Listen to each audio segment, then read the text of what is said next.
and girls, welcome back to my channel. I do hope you're doing well. So we have the start of a new tradition over here, my lovelies. This is the 2021 book club video. You may think, Shannon, you look like a giant marshmallow again, but my lovelies, when I'm reading, it's either first thing in the morning when I'm in my pyjamas or last thing at night when I'm in my pyjamas. So I want to be comfy, and my snuddy is pure comfort. So had a little bit of a drama trying to find the books, I'm not gonna lie, and it's quite fitting that I'm filming this today because Waterstones actually emailed and said from the 26th to the 28th of December they would be doing 50% off all hardbacks. So good old Mama G, she's popped down to the local town to see if she can get me even more, because I know I got a few at Christmas, even more for the next year, because when I got these out I wanted to try a few from the authors that I really liked. So my lovelies, we have 1, 2, 3, 4, 5, 6, 7, 8, 9 books from this year. As I say, the last book done me October and November. December I didn't read. And then I think one of the books along the way also took me a couple of months. But we have a huge selection. I will, of course, leave all of the books linked down below in the descriptions box. So if you want to go and check them out. Or as well, leave in the comments box below, my lovelies, any recommendations you have for me. So I'm not going to rabbit on much longer. I've got a nice Whittard's English Forest tea. I was going to have mulled wine, but it's only 10 AM in the morning, and I thought I've kind of overindulged a bit in the alcohol the past few days. So we'll have a nice forest fruits tea, and yeah, let's get in with our 2021 book club, shall we? Right, let's roll the sleeves up, because then that means business, doesn't it? I've done them in the order that I read them. So I've just gone over all of my monthly favourite thumbnails so that I could get them in the order that I've read them. Right. First one, which is still, I think, today. Oh! Excuse me, what's this? Oh, comments. Oh my God, I need to catch up on my comments, my lovelies. I will be doing that before I go back to work, believe me. So, this book was the first one that I'd read, and as I say, as a child I used to love reading, and then I think you just get older and priorities change and things happen, and I just fell out of love with reading. But I made a conscious decision last year. I was like, nope, I want to get into reading. I want to read a book a month, which we fell short a little bit, but December was a write-off because of the amount of filming and content, so kind of didn't have any time for reading. Oh my God, this was the first book that I had probably read properly in, say, 5, 6 years. And we all know how much I rave about it. This is called Hidden Valley Road, my lovelies. So I picked mine up off Amazon, but you can also get it from Waterstones. So as I say, I'll leave a few places down below for each of the books if I can, as to where you can get them, because sometimes they may not be in stock. So this one, it says from the New York Times bestseller of Lost Girls. Now, Lost Girls I have been trying to get my hands on, but I just can't find it anywhere for a reasonable price. So I will keep an eye on that for the new year. But it's Hidden Valley Road, Inside the Mind of an American Family, Robert Colker. So as you can see from the front, this is a lovely, what looks like just a basic American family. Well, not basic because they have a lot of children, but this was set, I think it was like 60s and 70s. So what I'm going to do, my lovelies, is for each of the book, I'm going to read like the synopsis on the front. So you might want to skip through a few minutes if you don't want to listen to that. But it does really give you an insight into the book. And if you're like me and you like true crime, anything to do with like mental illnesses and doctors and just kind of like science in a way, you will love this. So let's start with this, shall we? The heart-rending story of a mid-century American family with 12 children. 6 of them diagnosed with schizophrenia that became science's great hope in the quest to understand the disease. Don and Mimi Galvin seem to be living the American dream. After World War II, Don's work with the Air Force brought them to Colorado, where their 12 children perfectly spanned the baby boom. The oldest born in 1945, the youngest in 1965. In those years, there was an established script for a family like the Galvins. Aspiration, hard work, upward mobility, domestic harmony, and they worked hard to play their parts. But behind the scenes was a different story. Psychological breakdown, sudden shocking violence, hidden abuse. By the mid-1970s, 6 of the 10 Galvin boys, one after another, were diagnosed with schizophrenia. How could all of this happen to one family? What took place inside the house on Hidden Valley Road was so extraordinary that the Galvins became one of the first families to be studied by the National Institute of Mental Health. Their story offers a shadow history of the science of schizophrenia, from the era of institutionalization, lobotomy, and the schizophrenic mother, to the search for genetic markers for their disease, always amid profound disagreements about the nature of the illness itself. And unbeknownst to the Galvins, samples of their DNA informed decades of genetic research that continues today, offering paths of treatment, prediction, and even eradication of the disease for future generations. With clarity and compassion, best-selling and award-winning author Robert Kolker uncovers one family's unforgettable legacy of suffering, love, and hope. And this book does it. So I purchased it and it was, I think, just over £20. Waterstones, I believe, is also £20, but I think you can get it in a paperback version and a Kindle book version. You'll know with me, I'm very fussy. I like my books to be hardback. I don't know why. I think paperback, they're just flimsy. And as I say, I've got paperback in my Harry Potter collection and my C.S. Lewis, but I'm so afraid to like properly get into the good books because I just feel like I'm going to ruin them and bend them. Whereas these, you pay a bit more, but I do think they're more sturdier. So this, the synopsis said it in a nutshell. There is there photos? Yeah, so there are photos inside, not like on many books where you have, you know, like the photo paper and then you have the photos. The photos from these, for example, are like embedded within the books. From the moment I picked this up, I could not put it down. Mum would come in and I would just be so engrossed into it because obviously it starts on their childhood and then you start to, it tells you like little tendencies and then things escalate and then it's like something else will happen and it's kind of like a chain reaction. But this is actually told from some of the survivors. Well, not the survivors, but like the remaining siblings that are alive. So I think it says, does it tell you which one? And I love that you're probably going to think I'm so weird, but it's chapters. It's numbered chapters, all right? You're probably thinking, Shannon, you're so strange, but no, I absolutely have to have a numbered chapter. You know, as I go through the books, the ones that don't have proper chapters or the chapters are huge, I just completely lose. So this was actually... Let's have a look. Oh, here's Mama G. She's probably at Waterstones now, bless her. Hello? Oh, Waterstones, I'm not happy with you. Oh, poor Mama G. She said such a wasted journey. So she's gone down there, just going to digress, my lovelies. To go down to, as I say, I had like Shari Lapina, Lisa Jewell, Lisa Gardner. They was all online in hardback, full price, and it says when you go into store, it was 50% off. The man has said to Mum that they don't have any in hardback in store because they're not stocked for, like, the business. And I just said to Mum, but they're all in stock online, full price. So that's a little bit cheeky, Waterstones. Not very happy. You would have had a big sale there, darling, but hey-ho. So anyway, my lovelies, as I was saying, this was...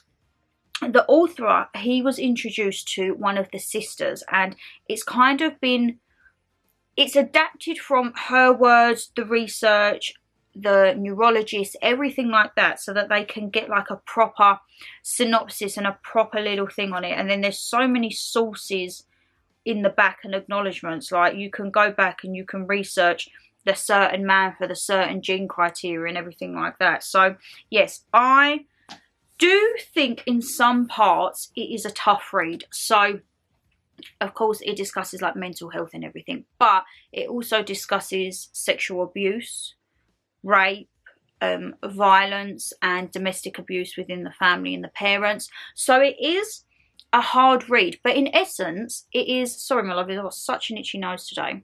Well, it's not my surprise I get new books, is it?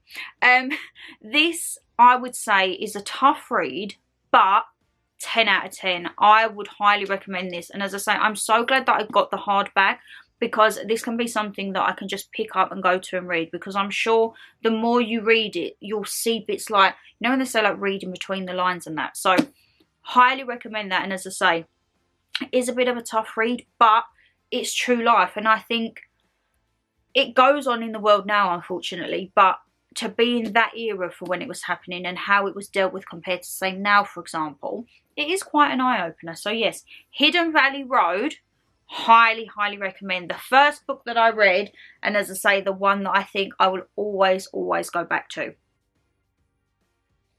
So the second book that I read was, again, along the lines of true crime murder. I remember when I went to pick this up in Waterstones, I gave my name and the details, done a click and collect, and when the man got it out, he was like, "Are you sure this is your book?" I was like, "Yeah." And he just looked at me. I was like, "Can I have my book, please?" He was like, "This is a very dark book." He's like, "Are you sure you don't want something else?" And I was just like, dark is my vibe, like, can I have my book, please? And that, my lovelies, is The Pottery Cottage Murders. Now, there was a lot of controversy around this book because from what I gather, the family didn't allow this to be published, or there was something about rights not being given. So I don't actually know if you can still purchase this. If you can, whether it be hardback, paperback, I will still leave it down in the description box below for you, my lovelies. But when I read it, I think the family didn't give their full consent to the book being published, which is a little naughty of the publisher, but we're just going to go with it because I do think it is educational purposes for a true crime that happened within England. So as I say, The Pottery Cottage Murders, and it says the terrifying true story of an escaped prisoner and the family he held hostage. So I was quite shocked about this because Mama G had said that she'd heard of it and she vaguely remembered, but it was in like Alfreton, Derbyshire way, which is quite like a small village, and nothing would really happen like this. And it says at the back, praise for Carol Ann Lee. So I think this is the writer looking at this. Ah, she also wrote the Murders at White House Farm book on. Love that series, White House Farm. So that might be one that you can look into. It says, finally, a responsible author, Carol Ann Lee, has written a true account from Mike Ainsley, the senior investigating officer on the Bamber case. Oh! Right, so I might be having a look more of them. Maybe not from Waterstones if they're not on offer, because as I say, hardback in prices, so they do vary. You can pick up hardbacks from, say, £10, but they can go up to like sometimes £20, £22. I think Hidden Valley Road, that was my most expensive. I think it was about 20 or 22. But the majority of them, I would say, always look, Waterstones is my first point of call, then Amazon, and then I'll always look in like Tesco and George at Asda because they actually have like a good little selection. Sainsbury's, I find, don't do too much. They seem to do more cookery books. And Morrison's, I don't really shop much at Morrison's, so I don't know what that book selection's like. But if it is good, by all means, let me know, my lovely. So, Pottery Cottage Murders. Should we do the little synopsis? Let's have a little read with Shaz, shall we? A psychopathic criminal on the run from prison. A family of 5 held hostage in their home. A frantic police manhunt across the snowbound Derbyshire moors. This is the true story of the terrifying 1977 Pottery Cottage murders that shocked Britain. For 3 days, escaped prisoner Billy Hughes played macabre psychological games with Jill Moran and her family, holding them hostage in separate rooms of their home. On several occasions, Hughes ordered Jill and her husband Richard to leave the house for provisions, confident that they would return without betraying him in order to protect their loved ones. Blizzards hampered the desperate police search, but gradually they closed in on the cottage. A high-speed car chase on icy roads ended with a crash and a dramatic showdown. Sole survivor Jill Moran, now in her 80s, has finally given permission for her story to be told by Peter Howes, the former chief inspector who saved her life over 40 years ago. Access to witness statements, crime scene photographs and police reports, along with fresh interviews, have enabled the authors to tell a fast-paced and truly shocking story with great insight and empathy. So, I think that there was more to that. I don't think she gave full permission to Peter Howes to do this book from what I've seen online. And I remember, I think when I purchased it from Waterstones, the comments on it was like, the family have not authorised this. So, it's a little bit tetchy. This one does have photos inside. on, say, for example, the classic photograph paper in the middle. I want to show you one that, because the photos are very in this one. So I'm trying to find one where it doesn't show you gore. If you don't like gore, it does show you. So there are knife attacks, there are gunshot attacks, there is battery, there's domestic abuse, there is quite a lot of blood in the book photos. So I'm just trying to find a page where it doesn't show you. So I can show you that, for example. So as they say, the blizzards, the conditions, you see all that snow? So it wasn't like it was just a normal day. The blizzards, when you read it, it really, really screwed up the way that they could get to them. And I think if the blizzards hadn't been there, they would have been able to get them to a lot sooner. And also, it's just hard because of the way things happened in there. They was very limited. So as I say, it was 1977, so it wasn't too many years ago, but not in the day and age of like the modern technology that we have now. And yeah, oh, that's, can't show you that one. Right, yeah. So this one again is chaptered. Let me find, because as we all know, I do like a good chapter. There we go. Chapters, I love that. People are probably going to watch this and think, Shan, you're so weird, but a chapter does mean a lot to me, my lovelies. So, the Pottery Cottage Murders, the terrifying, untold, true story of an escaped prisoner and the family he held hostage in Derbyshire. So, this one is in parts as well. So, you have 5 parts, but as I say, they're all chaptered within it. Part 1 is called Antecedents. So, this kind of focuses on, as it says, he was an escaped prisoner, so it kind of gives a backstory into the gentleman. Well, not gentleman, what's his name?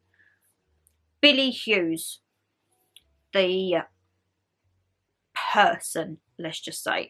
It gives a backstory into his life, his upbringing, kind of where it started to go a bit downhill, and then it's all around based on his escape from prison. How he gets there, what the circumstances was, and when I read it, I felt personally, when I read it, like, how? Like, come on. But you have to think, it's not like it is nowadays transporting prisons. So now you see, like, the big vans and they're in the cells and that. It wasn't like that in those days. I think in one instance he was being transferred and it was just like a normal police car and he was handcuffed to a police person. So he could have, if he had anything, which on one occasion he did have something on him, you could just attack the driver, the passenger, anyone. Whereas now, like, obviously they're in their cells or the cubicles in the vans that take them. So you do kind of have to think when you read it, remember it is quite a few decades ago, because when I first read it, I was automatically like, what? How? But then it's not modern age, Shan. Like, you have to go back and think how it would have been for them in those days. And then part 2 is day 1, so the 12th of January 1977. So it was just after Christmas. And this one speaks about how from his escape, like, he hijacks and, like, basically his story of being on the run, which I don't quite know how they've got the information for that, but it must have been through adaptations or what they think could have possibly happened, or encounters with said members of the public that have, like, recalled their interactions with him. And then obviously him stumbling across the cottage.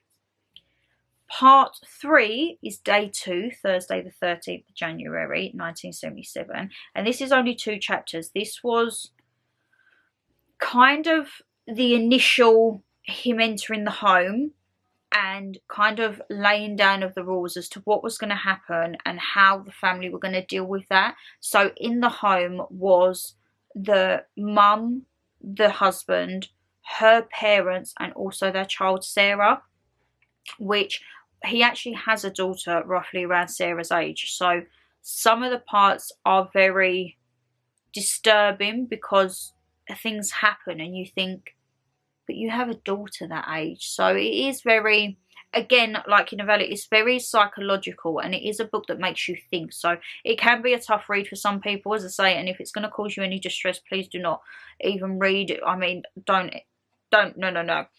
It's just like, it is a tough read and you have to kind of take it, not with a pinch of salt, but if you get, which is hard for me to say because I get so engrossed in a book, and you do put yourself in that position and you do like read over it and you think more into it, it's kind of, you can't do that. You have to just read it like you're reading a glossary or an encyclopedia, because it is a factual book. And then part 4 is day 3, Friday the 14th of January 1977, and this was the last day of the hostage, and it is about basically how his time came to an end, and when certain people started to put their foot down and think, no, this isn't right. And then, as it said in the synopsis, there was a car chase, and as you can imagine, you saw from them photos, the conditions would have been horrendous. An icy car chase, and it speaks more about like the lady, Jill Moran. Oh my God, Canon, have I been waffling for that long already? Be right back, my lovelies. Yeah, I'm only 2 books in. Yeah, and it tells about like her survival story in essence. And then the last part, part 5, is the aftermath. So basically, because they was all kept unaware, so no one really knew what was going on in the house. As it said, like he kept them locked in different rooms. So it was kind of the realisation for the survivor, Jill Moran, as to what had actually happened to her family. And yeah, the last few chapters were quite a tough read, because you have to put yourself in those shoes, that this lady thinks everything's like, they're doing everything that the man said, they're not going to the police, they're like keeping him happy, and then it starts to unravel what has actually happened. And it's not a nice story. As I say, it says she's the sole survivor, so you can kind of guess what's happened to the rest of the family. But yeah, it's again a tough read, but very insightful. And as I say, it shows how far kind of the justice system has come in a way. Like, I'm not going to get into it because I do still think that the justice system needs a hell of a lot of work, but compared to decades ago, it has took a step in the right direction. So my lovelies, because I've been rabbiting on, this one now, picked this up from, was it Waterstones again? I think this one was about £10 or £12. So it says it was by the best-selling author of The Suspicions of Mr. Witcher, shortlisted for the Balia Gifford Prize for Non-Fiction 2020 by the author Kate Summerscale, and it's The Haunting of Alma Fielding, a true ghost story. Now, I thought I would take a break from like true crime, and we all know I love anything to do with like poltergeist, supernatural, all of that jazz, paranormal activity. I saw this because there's not really many true story books on paranormal activity. If there are any that you know, my lovelies, please do let me know down below. But this was the only one that I could find. Now, let me read you the little blurb, and then I'll see if you can pick up like what I thought. So it says, London, 1938. In the suburbs of the city, an ordinary young housewife has become the eye in a storm of chaos. In Alma Fielding's modest home, china flies off the shelves, eggs fly through the air, stolen jewellery appears on her fingers, white mice crawl out of her handbag, beetles appear from under her gloves. In the middle of a car journey, a terrapin materialises on her lap. Nandor Fodor, a Jewish-Hungarian refugee and chief ghost hunter for the International Institute of Physical Research, reads of the case and hastens to the scene of the haunting. But when Fodor starts his scrupulous investigation, he discovers that the case is even stranger than it seems. By unravelling Alma's peculiar history, he finds a different and darker type of haunting: trauma, alienation, loss, and the foreshadowing of a nation's worst fears. As the spectre of fascism lengthens over Europe, and as Fodor's obsession with the case deepens, Alma becomes even more disturbed. With rigour, daring and insight, the pioneering non-fiction writer Kate Summerscale shadows Fodor's inquiry, delving into long-hidden archives to find the human story behind a very modern haunting. Right. This one, fabulous. Chapters, great. Let's have a look. Where's some photos? There's photos inside, kind of like Hidden Valley Road. They're not on separate paper, they're just entwined in the book.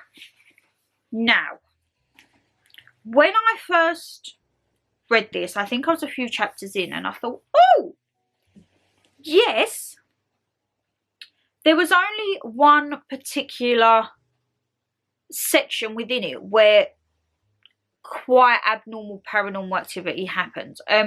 It kind of delves into more of the mind, like psychological. So there was a belief that the lady was hallucinating and that she could perhaps be not manifesting these things, but imagining and conjuring these things up, for example. It also goes into the Institute of Physical Research, where they think, so say for example, if she does something, that could be an element of her body or a physical strength and not something supernatural or paranormal.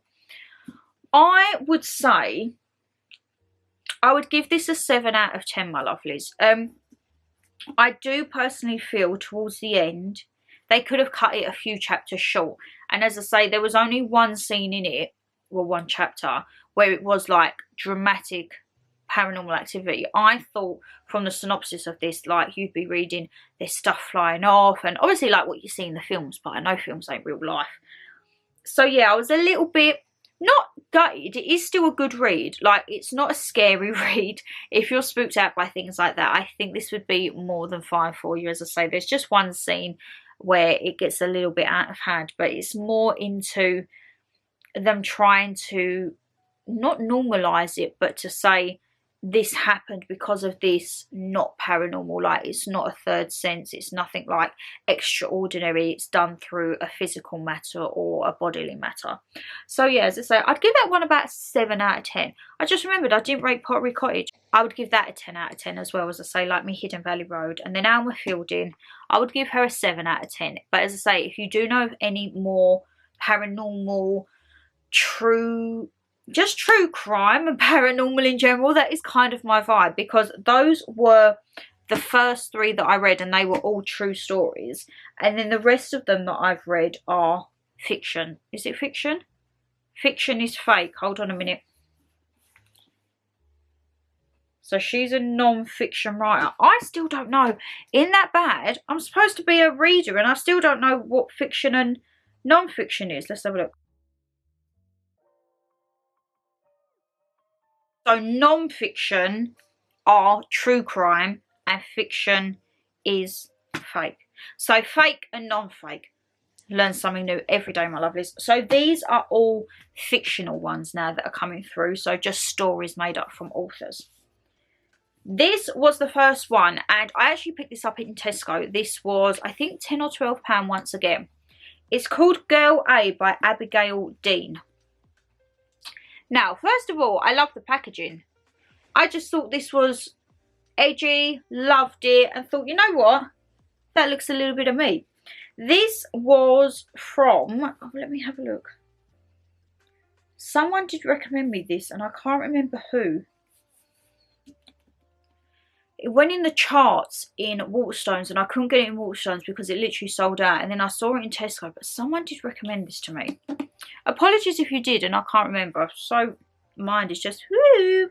So yes, Girl A by Abigail Dean. Now this one I struggled with for the chapters because there was only 6 chapters to do with the 6 children. So as you can imagine, this book is 325 pages. For 6 chapters, that is a large chapter, let me tell you that. And I'm one of these, when I start to read, I like to finish the chapter.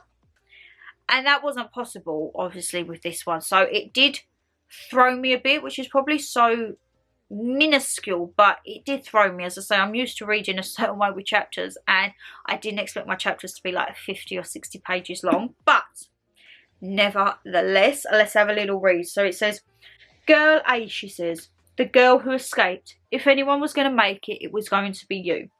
Lex Gracie doesn't want to think about her family. She doesn't want to think about growing up in her parents' house of horrors, and she doesn't want to think about her identity as Girl A, the girl who escaped.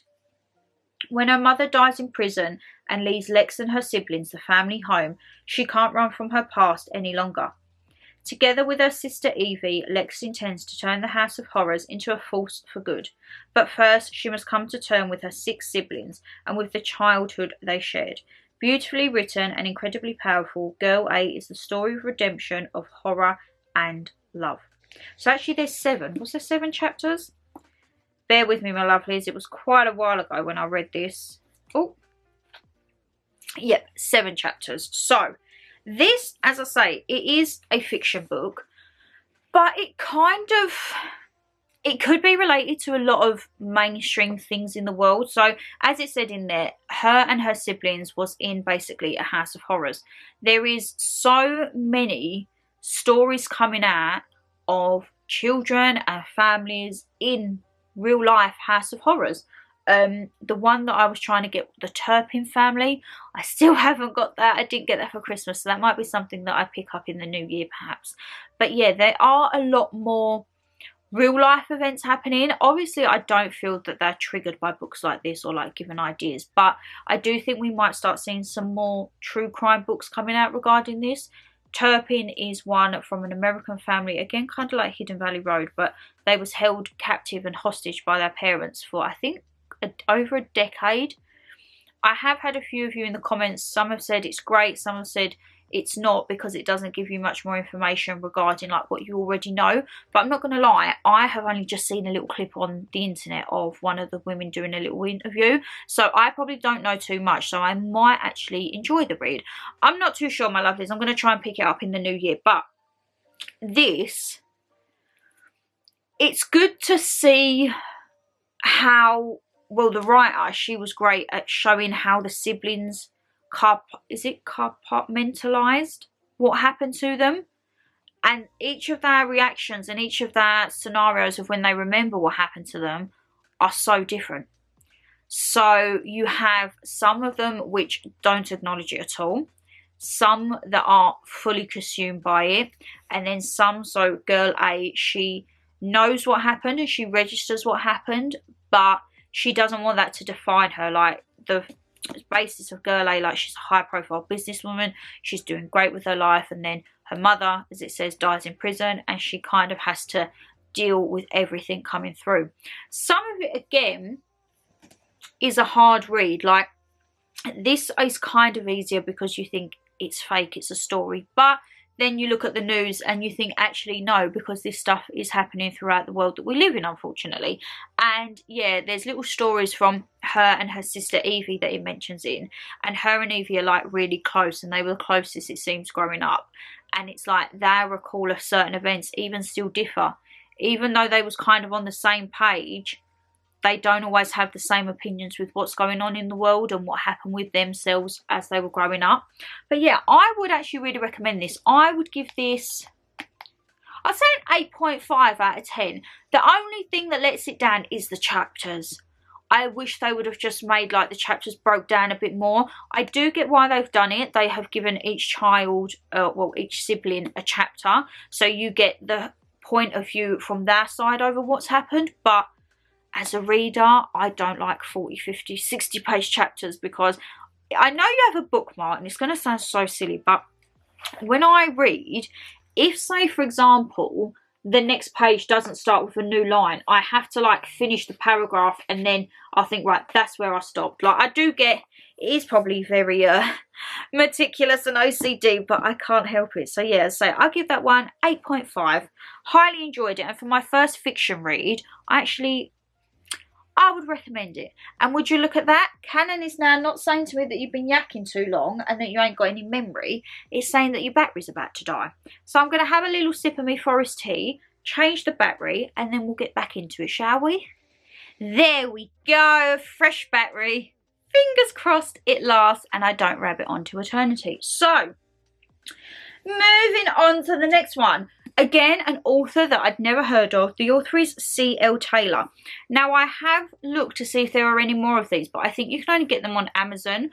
So I'm not too sure if it's not much, say, a well-known author. Oh my God, my snooty is choking me. Oh! Oh my God, that was choking me. Jeez Louise. So this one was called Her Last Holiday. And it says, 1 retreat, 3 victims, no escape. This one, I believe, I got at Asda for a £5 with another one upcoming. So yeah, as I say, have a look in the stores, because Asda, Tesco will normally do 2 for £14 on hardbacks. I don't know what Asda's deals are, but sometimes they'll have select hardbacks that will be like 5 or 6 quid. So, oh, right. So this one doesn't have the little synopsis inside. This is what, is it called a blurb? This has a blurb. So let's get into this one. It says, you come to be healed. You don't expect to die. 2 years ago, Fran's sister Jenna disappeared on a wellness retreat in the Mediterranean that went terribly wrong. Tom Wade, the now infamous man behind Soul Shrink Retreats, has just been released from prison after serving his sentence for the deaths of 2 people. But he has never let on what happened to the 3rd victim, Jenna. Determined to find out the truth, Fran books herself onto his upcoming retreat, the first since his release, and finds herself face to face with a man who might hold the key to her sister's disappearance. The only question is, will she escape the retreat alive, or does someone want Jenna's secrets to stay hidden? The Master of Suspense is back. Prepare yourself for the latest heart-in-mouth rollercoaster ride from the international bestseller. So it also has 2 of his other books at the bottom, Sleep and Strangers. But let's say I'm finding it hard to get them in hardback. Found them in paperback. Oh my god, I do apologise, my lovelies. That is suffocating me. But I can't seem to find any more within the hardback. So yeah, we're just going to have to see if they get any more released. So, love this one. It is number chaptered. The font, however, is a little bit smaller to the rest. It is a good read. We've got, how much is in this one? 380 pages. And that consists of 56 chapters. So this one, when I picked it up, I thought, yeah, it's just like a bit of crime. But it's actually like, not that I've ever seen Sherlock Holmes or anything, but it's kind of like detective work, because the sister goes to the retreat in a nutshell. Because the sister goes to the retreat in a nutshell to find the answers on her sister's disappearance. They do believe the sister has died, and that is what the conclusion was, but no one was ever held accountable for her sister's murder. So she goes there under a false identity, which I absolutely love. And then there's a couple of other people in there that were there when her sister was there, and it's kind of like trying to unravel the seams, you know, of the story. This one packs a punch, especially I would say the last third. Oh my god, I was hooked. So I had a feeling at the beginning at what I thought it would be, and it was nothing like that at all. I'm not going to say a lot on this because I don't want to ruin this, but I think the ending of this, I was just like, it all took a twist and a turn. And now when I think reading back, you think, the signs were there, like you should have been able to win. But when you're in it, it's kind of weird because you don't realise, or maybe just I didn't read between the lines, my lovelies, but I couldn't picture what was going to happen at the end.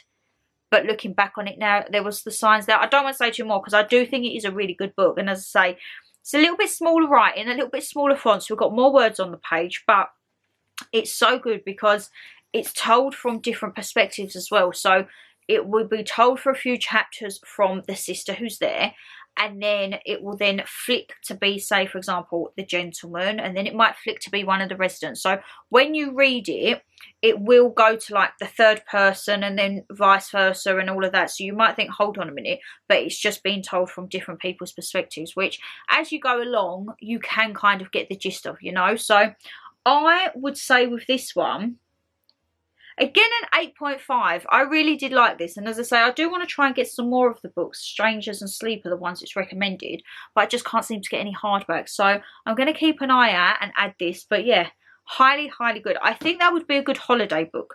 Not obviously if you're on a retreat. But I think it would be a good book, like, because it's something you can really get into. I never normally read when I'm on holiday, which is weird. The last time we went on holiday, many moons ago, I think I took my Harry Potter book just because it was like light casual reading. But I think on the next holiday, fingers crossed, touch wood, we're going to get out this year, I'm going to be that person to go to WHSmith and buy myself a new book for the holiday. I'm not going to be getting big hardbacks because I think it's baggage. I need my baggage for my souvenirs, don't I? It will just be like a little cheap paperback, just something I can casually read by the pool, and if it gets suntan lotion or a bit wet, I'm not going to like break my heart about it. And then if I do really like it, I could always pick it up in a hardback when I get back. Always thinking outside the box, ain't I? Right, my lovelies, this next one, I'm not going to lie, out of them all was probably my least favourite. Just purely because it was very...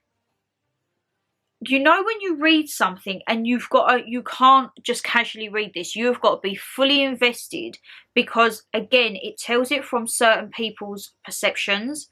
And it is very confusing, I found, this book, because the perceptions didn't intertwine with the story. And so this one was called The Last House on Needless Street. So as I say, when I first started to read it, I loved it. It says, I haven't read anything this exciting since Gone Girl by Stephen King. That was like the gentleman. I think he's the author, ain't he? He does It. So he found this thrilling since Gone Girl. Gone Girl is one, again, people say to me, watch the film and then get the book. So that is on my list because I've got a book from the author of The Girl on the Train that I got at Christmas. I've seen Girl on the Train film, but again, people have said to me the book is so much better. So I'm going to try and get the book of that as well. And Gone Girl. So we're going to have I'm going to have like books for the next 2 years before I even start reading them, ain't I? But as I say, this actually won the BBC Two Between the Covers Award for 2021. Now, I get the between the covers because you really have to read between the lines for this.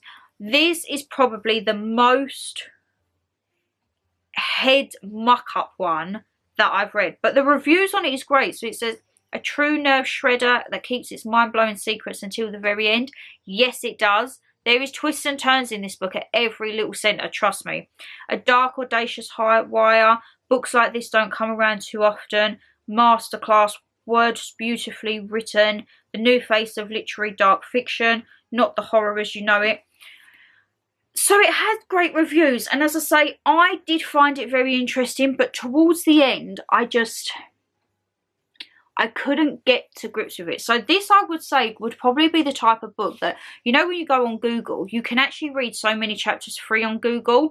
This would be one that I would recommend doing that before you purchase it. Because as I say, it weren't until I got mainly into it that I realised I couldn't.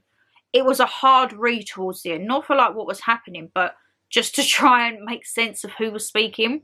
So it says in the little synopsis, you won't believe what's inside the last house on Needless Street. This is the story of a murderer, a stolen child, revenge. This is the story of Ted, who lives with his daughter Lauren and his cat Olivia in an ordinary house at the end of an ordinary street. All these things are true, and yet some of them are lies. You think you know what's inside the last house on Needless Street. You think you've read this story before. In the dark forest at the end of Needless Street, something lies buried, but it's not what you think. From the multiple award-winning author of Little Eve and Raw Blood, this extraordinary tale will thrill and move readers in equal measure. The Last House on Needless Street is a work of incredible imagination and heartbreaking beauty. So, it sounded great. When I saw that like story of a murderer, stolen child, revenge, I was like, yes. So, the chapters are not numbered. That was my first thing. So the chapters are from the name of the person whose account is coming from. So you have Ted, Lauren and Olivia. It does jump quite a lot between it. And at the end, I had to actually Google what the ending meant because I was so confused at the last twist that I thought, what the hell have I read? Has it all just been a complete, like, shambles to get to this? Because I didn't understand it. And as I say, it's really sad that I don't get it. I might just be uneducated, but because it's had such good reviews. But I just couldn't get the gist of 3 people. So with Girl A, you have the 7 chapters. But each chapter specifically is for that person. And then it's done with.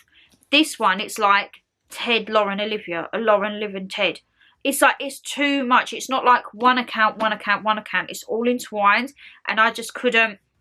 I did get myself like worked up a bit because I didn't want to stop reading it because I did enjoy it at the start. But there's just little things. And actually, when I look back on it, it's a really creepy book. Like, there is, I think, a big thing of mental illness within this for one of the characters because some of the things that happen and the adaptations that comes through it, it wouldn't be from, say, a sound, is it sound or sound-minded person? I think that's the phrase. So it was a little bit hit and miss. I would give this, say, for example, a 6. I'll give this, 6 out of 10, because it was a good read in some parts. It was just the to-ing and throwing, and then the end just got me a little confused, so I did feel like I'd wasted my time on it. But you never know with books, my lovelies. You could pick up a book that you might think is not going to be your thing at all, and then you can't put it down. You could pick one up that you think, that's right up my street. Crime, murder, and to be honest, you ain't got a clue what you're reading about. So yeah, you have to give it. But Trial and Tribulations, I'll give it a 6, because it was good in some parts, but it was just, I couldn't deal with the to-ing and throwing too much. As I say, Girl A, it was, each account was a separate chapter, but this was entwined chapters, and I just got a little flustered. Now, this one is going to be a part 2, or like a second follow-on book coming out. I think it's on end of January, early February. Yes, I am that person. You're going to laugh at me now. When I go through Waterstones to say look for new books, if I see any pre-orders, I will screenshot it and then I write it in my new calendar.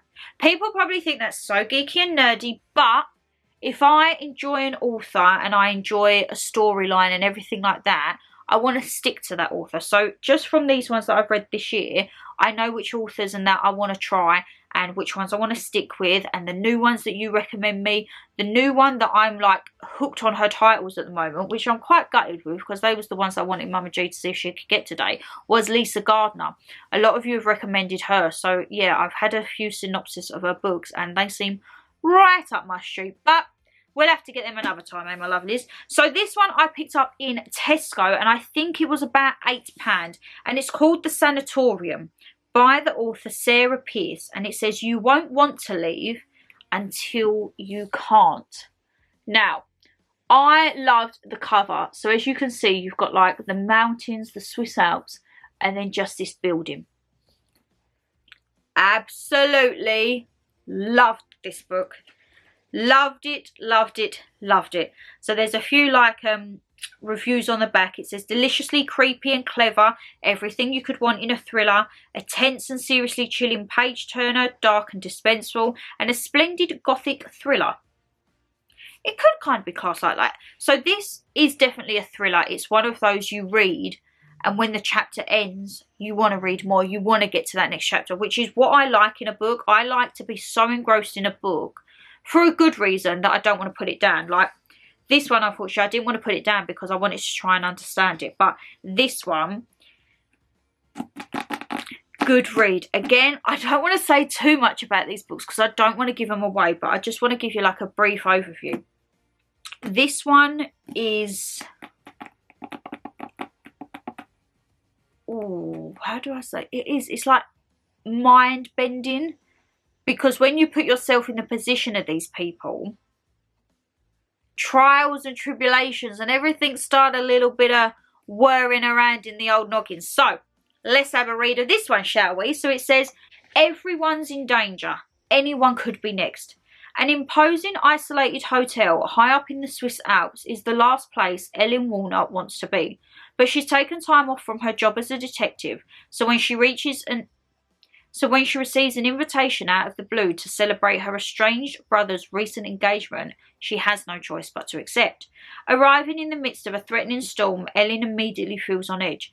Though it's beautiful, something about the hotel, recently converted from an abandoned sanatorium, makes her nervous, and does her brother Isaac.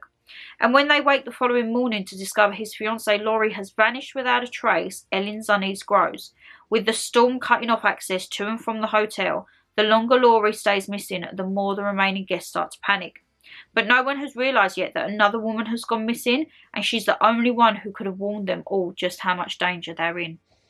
This was great. So, how many chapters are you?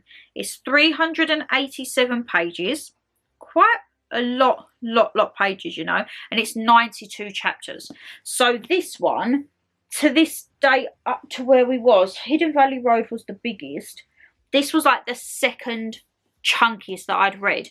But I couldn't put this down. At the beginning, it gives you like a breakdown. So as I say, she's got an estranged brother. He's reached out to her. They got an engagement. And everything seems just coasting along fine. But she has like a weird suspicion. Oh my God, have I got a hair on my nose? Aye, my lovelies. Will we do a video where I don't have an itchy nose? Don't know what my surprise is. It's not books, is it? At the beginning, so as it says, she's got an estranged brother. She's gone to his engagement. And it just seems like ticking over. Normal family dramas, which every family has. And they start to try and like settle their differences. And then as it says, his fiancée goes missing. And everyone is so consumed by the fact that this lady's gone missing, that someone else has gone missing, that they just haven't noticed, which sounds terrible. You would think if people go missing, you would notice straight away. But I think it was the situation they were in and circumstances. It was all just focused upon one lady. Now, this has twists and turns. And it is, as they say, a really good thriller. Like, it is suspenseful. I remember one of the sections, I think it was just over halfway, when it starts to get a little bit, ooh, because it also delves into people's inner demons in a way. And, like, with her brother, there's, like, bad blood in a way sometimes between them. And there's past issues. And it's how to overcome and how to voice up and everything like that. But there was a chapter where, like, I read it and I was like, oh, my God, no, wait, like, I get so, as I say, when I get engrossed in a book, I will shout at them pages, and Mum will come in and be like, what on earth is going on? I'm like, oh my God, this is it. She's like, okay. So there was a part in it where, as I say, you just could not, I didn't see it coming, and I was just like, and then it just goes all, not like downhill, but stuff starts to happen, you know. And as I say, this, oh, it is a big book, like 92 chapters. You're probably thinking, oh my God. The font size ain't too bad. It's kind of more standard. It's not as small as, what was it? Her Last Holiday or Girl A. It is a decent thing. And this one, it doesn't really flick between too many people's accounts. It does go from the main lady and you kind of get a partner. Is he a partner or a husband? I think he's a partner. I can't remember quite the specific. But you get a little bit from his side of the view. But majority is from the ladies. So it's not a lot of like to and fro for different people's perspectives. This, I'd give a 9 out of 10. I did really enjoy this. I don't know what could have made it a 10. I don't know. Maybe part 2. As I say, when the second one comes out, I can't wait to get my hands on it. I will be sure to read that as soon as it comes out. And then we can have like a little comparing, can't we, my lovelies? So, I am going to have a little bit more of a drink. And then we've got 2 more left, my lovelies, all right? And these 2 are probably the 2 that have changed my world and thought of reading. Very extra, I know, but it's the truth. Right, so my second to last book. I had heard a lot about this author and it seemed to be a book that everyone read when they was on holiday. So I thought, give it a go. I went into WHSmith actually for this one and I think it was about, was you about a tenner? 10 or 12 quid, I think. As I say, I'm quite lucky with the ones. The only ones I've had to pay a lot for was my Hidden Valley Road. But the author, Shari Lapina. I think I'm saying that correctly. If I'm not, apologies for butchering it, but let me know down below how you do say it. But as I say, yeah, Shari Lapina. This was called The End of Her. And the little wording above it says it might just be. And it says from the best-selling author of The Couple Next Door, which was on the list for Mama G to get today, bless her. Oh my God, make sure you stick around for this week's Vlogmas because when she comes back, she ain't going to be happy. Let me tell you that. She will not be happy and I'll be sure to get her reaction, all right? So as I say, this one says, no one does suburban paranoia like Shari Lapina. So, I don't quite know what drew me to this book. I don't know if it had been in the charts or I must have just seen perhaps the author and thought, oh, heard a lot about her, I'll give that a go. So C.L. Taylor, who wrote The Last Holiday one, says a masterful whodunit, perfectly paced and expertly plotted that had me guessing all the way through. Loved it and couldn't put it down. Shari Lapina entraps you again, confounds and leaves you gasping at the end. She gets better and better. I thought the read it in one sitting thing was a cliche, not anymore. So this Let me read the synopsis and you'll see what I mean, my lovely. So it says, it starts with a shocking accusation. Stephanie and Patrick are recently married with newborn twins. While Stephanie struggles with the disorientating effects of sleep deprivation, there's one thing she knows for certain. She has everything she ever wanted. Then a woman from Patrick's past arrives and makes a horrifying allegation. He always claimed his first wife's death was an accident, but she's now saying it was murder. He insists he's innocent, that this is nothing but a blackmail attempt. But is Patrick telling the truth, or has Stephanie made a terrible mistake? How will it end? So this was actually the book that I read when we last went to the log cabin in October, I think it was. Right. Love the orange inside. Love a bit of colour within the books. As I say, that one that I've picked up, A Slow Fire Burning, all of the edges of the paper is orange, which absolutely love. We have in this one, let's have a look, always have an epilogue. Let me know, do you read the epilogues? I do. I read everything until I get to the index because I like to have it all kind of like done and dusted. I know I've read it all. So it's got 335 pages and there's 60 chapters. Now this one, so it says, as it says in the synopsis, a man is with his wife. She has just recently had twins, going through the struggles of motherhood, and all of a sudden an old flame comes out of the woodwork. And this old flame seems harmless at first. And then as you delve more and more deeper into it, you find out the relationship with his wife, the relationship with her, and then it all just gets very messy because this lady then interacts with someone he knows, and then things happen, and then there's tests, there's betrayals. It was a really, really good read. And as I say, that last chapter, it just makes you think, oh my God, there could be another book. They could follow this on. I really think that they could just do another one. And I think, let me have a look. I like to just reread. Yeah, the last sentence, I can't say it because it would spoil the book, but I think they could do another one of these from said person's perspective of what could happen in the future. This goes through, again, very much life issues, betrayal, affairs, cheating, bigamy, whatever you want to call it. Downright wrong, in my opinion, any way, shape or form you look at it. It also goes through about the justice system reopening cases after a certain amount of times and the rules and regulations with that. It goes through lie detectors. It goes through not so good little bits. Goes through dealing like a young mum with twins and how that adapts on the family situation and the spectrum of everything.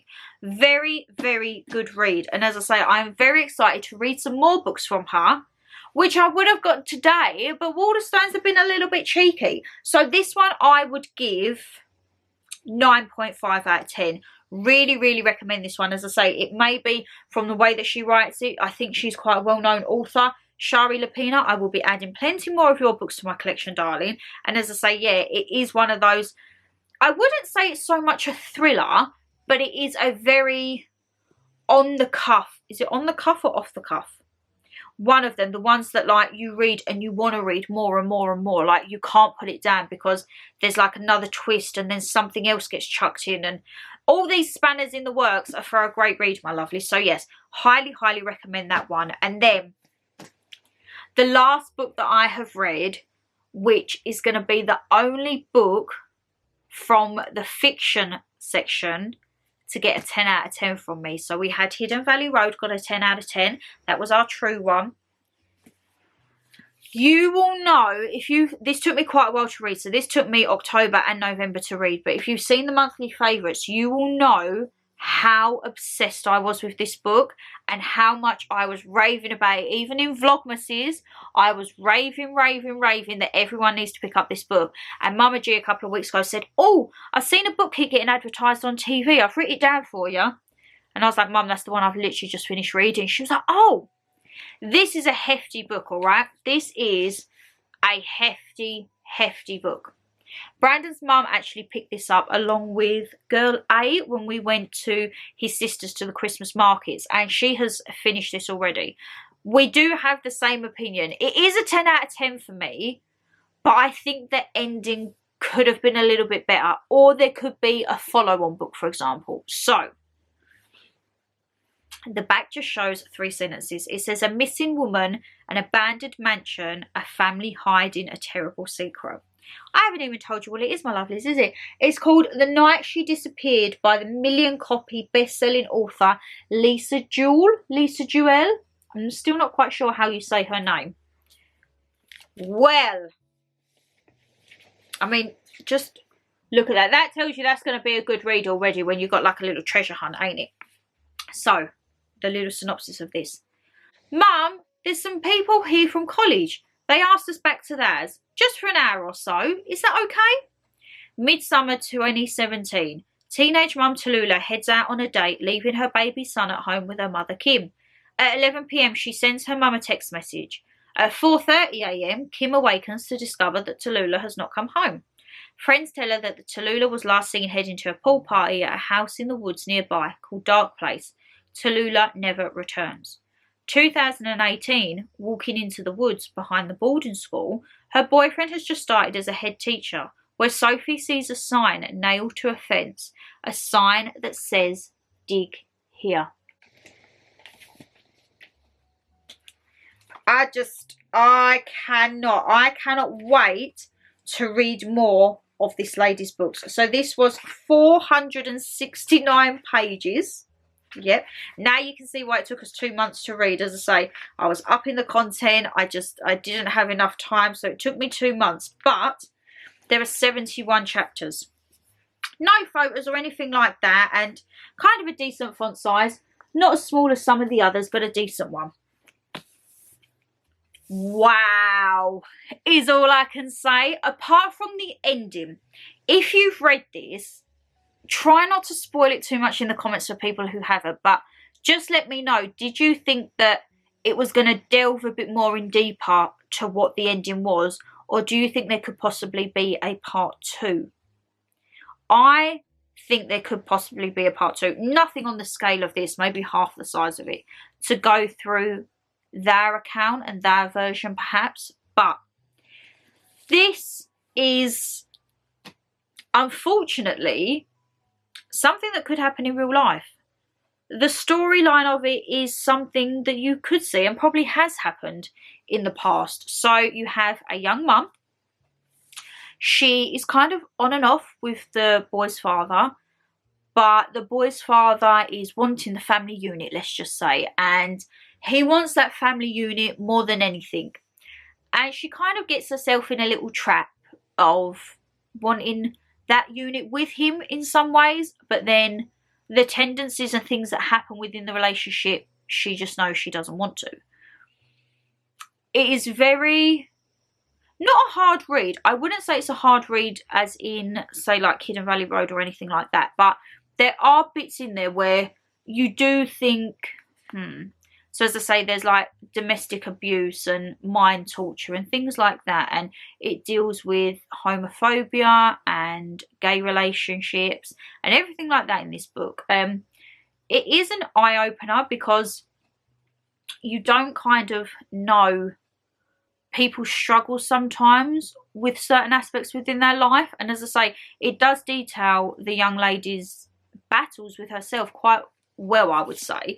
And then you have like the mum who is the grandparent, and she always wants to be on hand and she wants her daughter to have that family unit, but does that then go above your daughter's happiness? It then restarts from the lady Sophie. Her husband has become a head teacher at this boarding school, the school that kind of epitomizes the students and everything like that. And it's quite niche because she is a crime reader and writer herself. So when it unravels, I don't want to say too much, but it does kind of like all link in, you know. And then, as I say, the more it unravels and the more you hear from the stories, it does flip between a few people's perspectives in this book. So you have Tallulah, it goes from her perspective. It will go from Tallulah's boyfriend. It then is seen from Tallulah's mum, and then it will be seen from Sophie, who is the head teacher's wife. In amongst that, you have accounts from various other people and friends and characters within the book. But I kind of had a feeling, but I didn't quite know. So I had my gut instinct on what I thought it was, and I was semi-right, but not all the way. Like, I didn't think it was going to go that far, you know? So this, it may be a hefty read, my lovelies, but it is worth it. And as I say, the only thing is the ending. Obviously, they can't change the ending on this, so that is why I think personally there could be a part 2. Like, maybe just half the size. I'm not entirely sure. So, yeah. Highly recommend that. And that one does get a 10 out of 10 for me. So, I started on a good one, and I ended on a good one for the year, my lovelies. So, your girl is one happy girl, let me tell you that. And would you look at that? 2021 book club is done. So I do hope you've enjoyed this video, my lovelies. It was quite a highly requested one, and a lot of you do come on and say, oh, I've purchased that book that you said, or I've been reading that book, which I absolutely love. I want these types of videos along with my monthly favourites and sit down with Shans to be almost like little forums where we can all have a chat and leave our comments and leave like recommendations for us all to try out, and just be like a nice little family over here, because I think we do have a good channel. I am lucky I don't get much hate. I do get the odd person, but if you're a regular, you know I kind of just shut that down. Like, I'm not the person to be deleting comments, everything like that. You've took the time to watch it or say your piece, so I'm going to say mine, and then we're just going to draw the line, let's just say. But yeah, as I say, I do want to continue with this. So as it will stand, every month at the end of the month, just as it has been for this month, we will have our monthly favourites, where I will show you the book, said book, for example, and give a little brief synopsis. It may be that I finished it in the month, it may be that I'm halfway through, who knows. But then at the end of the years, and say, because who knows how many more years I've got to come on this platform, but hopefully quite a few. At the end of the year, I do want to do like a little synopsis, and we can have a roundup. And as I say, I will leave a link for all of the books down below if that's still available, whether that be hardback or if they're a paperback or Kindle version. Whatever I can get for you, my lovelies, I will leave down below, alright? But as I say, if you did enjoy the video, guys, you know what to do. Hit that thumbs up and subscribe down below. As I say, leave me a comment. Any books you've read this year, any ones that you'd recommend. Have you read any of these? Have you read any from my recommendations? Let me know. And as I say, I just want it to be like a nice big, like a little forum in the comment section where we can all put our recommendations and everyone just has a chit chat and we can all become bookworms together, right? Because I don't think there's nothing better than on an early morning or a late night picking up a book and just loving life. If you haven't seen my What I Got for Christmas 2021, which went up this morning, because you got 2 uploads today because the internet was an absolute nightmare yesterday. I do apologise, my lovelies. Booklight. One thing I would recommend, apart from obviously having a bookmark, is a booklight, rechargeable booklight. Check out my What I Got for Christmas video, because Brandon actually got me one, even though he said he wouldn't because he thought it was pointless. He did in fact get me one, so I was so happy. And now I can be reading all of these in the dark as well. Haven't even got to move from the bed, because I think I'm going to clip it on my little bedside frame so that I can just unclip and we are good to go. But look at this.